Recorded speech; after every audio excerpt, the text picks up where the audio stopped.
Согласно новите препораки и мерки за движење на граѓаните кои се донесени на последната владина седница, денес заседаваше кризниот штаб во Виница, кој ги разгледа можностите за практично спроведување на националните мерки во локални рамки, но беа донесени неколку одлуки на локално ниво. Во Виница нема потврдени случаи позитивни на COVID-19. Тестирања се спроведени на повеќе лица, но сите досегашни резултати до моментот на одржување на состанокот се негативни. Во соседната општина Кочани расте бројот на новозаболени, а општата констатација на медицинските лица е дека просечната возраст на заболените е од 40 до 50 години. Од полициската станица во Виница информираа дека во моментот 10 лица се уште се во државен карантин, а тројца се пуштени дома, но и по излегувањето од државниот карантин неопходна е уште 14-дневна самоизолација на овие лица заради опасноста од продолжено време траење на инкубацијата. Во домашна самоизолација под надзор на полицијата се 12 лица на територијата на општина Виница.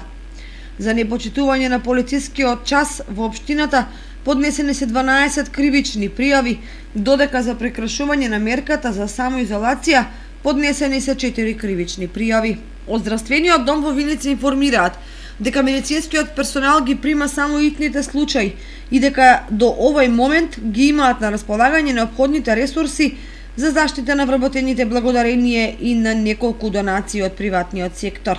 Кризниот штаб расправаше и околу можноста и условите за движење на земјоделците кои не се регистрирани, ако имаат стока или земјоделски работи на територијата на град Виница во периодот на полицискиот час, за што се очекува дополнителна одлука која ќе биде објавена на социјалните мрежи. Додека пак на земјоделците во селата останува да важи одлуката донесена на владата за слободно движење во атарот на населените места согласно потребите.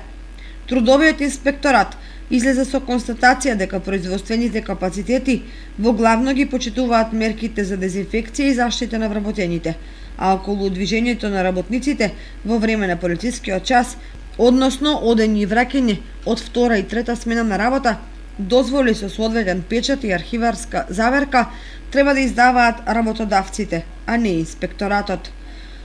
Општина Виница во соработка со јавното претпријатие Солидарност ќе презема мерки за дезинфекција на сите возила на влезовите од кај Кочани и Берово, да се упати апел до сите институции кои работат со луѓе, банки, пошта, маркети, да го организираат влезот и излезот на граѓаните, за да не се создадат непотребни гужви. Општа констатација е дека не се почитува неопходното растојание меѓу граѓаните кои чекаат.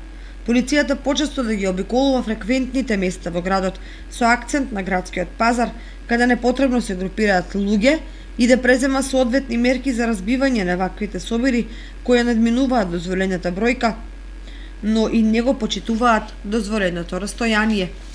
За сите дополнителни мерки и препораки од кризниот штаб, граѓаните ќе бидат благовремено и навремено информирани.